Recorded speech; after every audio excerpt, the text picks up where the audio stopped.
Polaris, autor H.P. Lovecraft. El resplandor de la estrella polar penetra por la ventana norte de mi cámara. Allí brilla durante todas las horas espantosas de negrura. Y durante el otoño, cuando los vientos del norte gimen y maldicen, y los árboles del pantano con hojas rojizas susurran cosas en las primeras horas de la madrugada, bajo la luna menguante y cornuda, me siento junto a la ventana y contemplo esa estrella. En lo alto tiembla reluciente Casiopea, hora tras horas, mientras la onza mayor se eleva pesadamente por detrás de esos árboles empapados de vapor que el viento de la noche balancea. Antes de romper el día, Arcturus parpadea rojizo por encima del cementerio de la loma, y la cabellera de Bernice resplandece espectral allá, en el oriente misterioso. Pero la estrella polar sigue mirando con recelo, fija en el mismo punto de la negra bóveda, parpadeando espantosamente como un ojo incesante y vigilante que pugna por transmitir algún extraño mensaje. Aunque no recuerda nada, salvo que un día tuvo un mensaje que transmitir, sin embargo, cuando el cielo se nubla, consigo conciliar el sueño.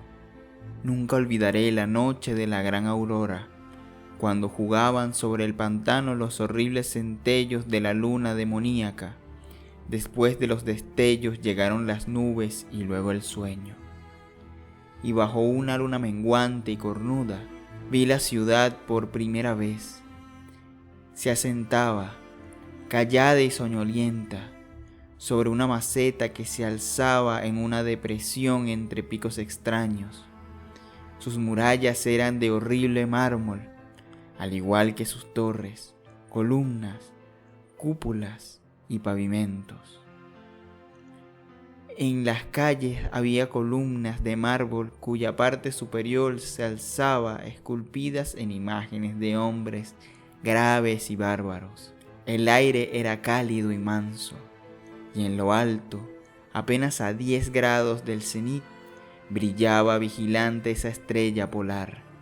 Mucho tiempo estuve contemplando la ciudad sin que llegara el día, cuando el rojo Aldebarán, que parpadea a baja altura sin ponerse, llegaba ya hecho un cuarto de su camino por el horizonte.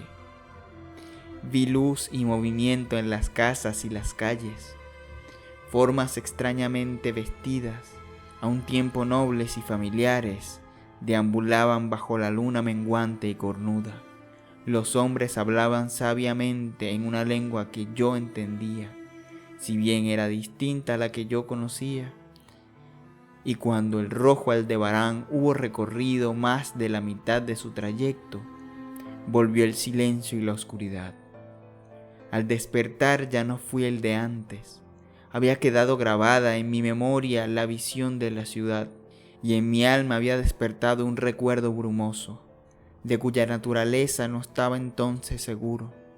Después, en las noches de cielo nublado en que podía dormir, vi con frecuencia la ciudad, unas veces bajo los rayos cálidos y dorados de un sol que nunca se ponía y giraba alrededor del horizonte, y en las noches claras la estrella polar miraba de soslayo como no había hecho nunca.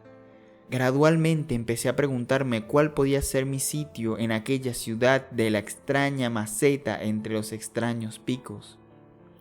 Contento al principio de contemplar el paisaje como una presencia corpórea que todo lo observa, deseé luego definir mi relación con ella y hablar con los hombres graves que a diario discutían en las plazas. Me dije a mí mismo, esto no es un sueño, pues. ¿Por qué medio puedo probar que es más real esa otra vida de las casas de piedra y ladrillo, al sur del siniestro pantano y del cementerio de la loma, donde cada noche la estrella polar hasteaba furtiva por mi ventana? Una noche, mientras escuchaba el discurso en la gran plaza de numerosas estatuas, experimenté un cambio y noté que al fin tenía forma corporal. pero no era un extraño en las calles de Olatoe, la ciudad de la meseta Sarquía, situada entre los picos Nortón y Cadiponec. Era mi amigo, Alos, quien hablaba, y su discurso era grato a mi alma, ya que era discurso del hombre sincero y del patriota. Esa noche tuve noticia de la caída de Daikos y del avance de los ignutos, demonios achaparrados, amarillos y horribles que 5 años antes habían surgido del desconocido occidente para asolar los confines de nuestro reino y sitiar muchas de nuestras ciudades. Una vez tomadas las plazas fortificadas al pie de las montañas, su camino quedaba ahora expedito hacia la meseta, a menos que cada ciudadano resistiese con la fuerza de 10 hombres, pues las rechonchas criaturas eran poderosas en las artes de la guerra, y no conocían aquellos escrúpulos de honor que impedían a nuestros hombres altos y de ojos grises, habitantes del Omar, emprender una conquista despiadada. Mi amigo Alos mandaba todas aquellas fuerzas de la meseta, y en él se cifraba la última esperanza de nuestro país. En ese momento hablaba de los peligros que había que afrontar y exhortaba a los hombres de Olatoe, los más bravos de los lomarios, a perpetuar la tradición de sus antepasados, quienes al verse obligados a abandonar Sogna y desplazarse hacia el sur antes del avance de los hielos, incluso nuestros descendientes tendrán que dejar un día las tierras del Omar. Barrieron gallarda y victoriosamente a los Noquens, caníbales velludos y de largos brazos que se oponían a su paso. Alos me había rechazado como guerrero, ya que era débil y propenso a extraños desmayos cuando me sometía a la fatiga del esfuerzo. Pero mis ojos eran los más agudos de la ciudad. A pesar de las largas horas que yo dedicaba a cada día al estudio de los manuscritos gnácticos y del saber de los padres sabarianos, de modo que mi amigo, no queriendo condenarme a la inacción, me concedió el penúltimo deber en importancia. Me envió a la atalaya de Tapquenen para hacer allá de ojos de nuestro ejército, en caso de que los inutos intentasen conquistar la ciudad por el estrecho paso que hay detrás del pico Noz, y sorprender por allí la guarnición. Yo debía encender la señal de fuego que advertiría a los soldados que aguardaban y salvar la ciudad de su inminente destrucción. Subí a la torre, ya que los hombres fuertes eran todos necesarios abajo, en los desfiladeros. Tenía el cerebro dolorosamente embotado por la excitación y el cansancio, ya que no había dormido desde hacía ya muchos días. Pero mi resolución era firme, pues amaba mi tierra natal Lomar, y marmoreé a la ciudad de Otaloe, situadas entre los picos Notón y Cadipuec.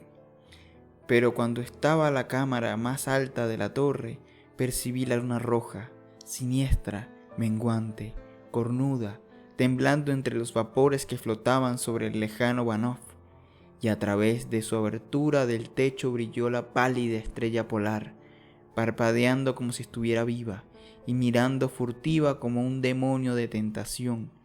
Creo que su espíritu me susurró consejos malvados, sumiéndome en traidora somnolencia de una rítmica y condenable promesa que repetía una y otra vez.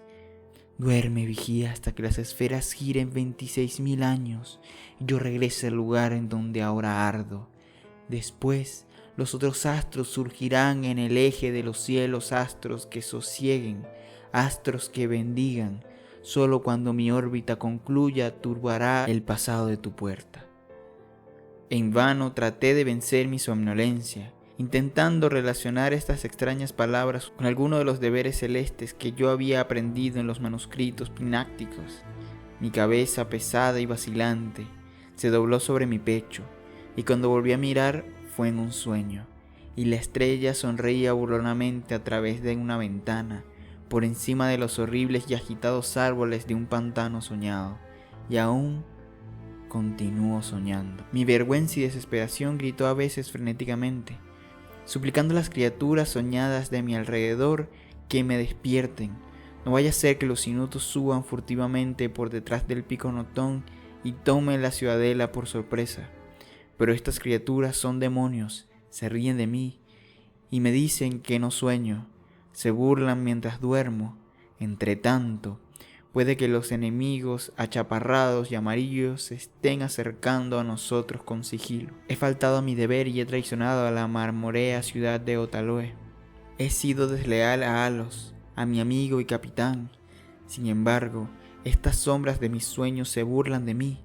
Dicen que no existe ninguna tierra de lo mar, salvo en mis nocturnos desvaríos, que en esas regiones donde la estrella polar brilla en lo alto y en donde el rojo Aldebarán se arrastra lentamente por el horizonte, no ha habido otra cosa que hielo y nieve durante milenios, y ni otros hombres que esas criaturas rechonchas y amarillas, marchitas por el frío, que se hacen llamar esquimales.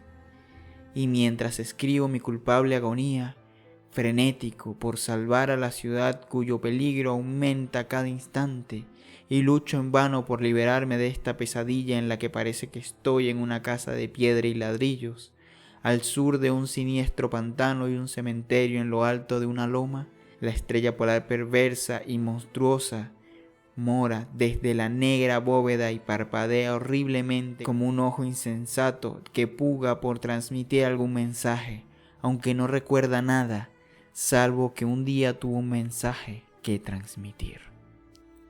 Fin.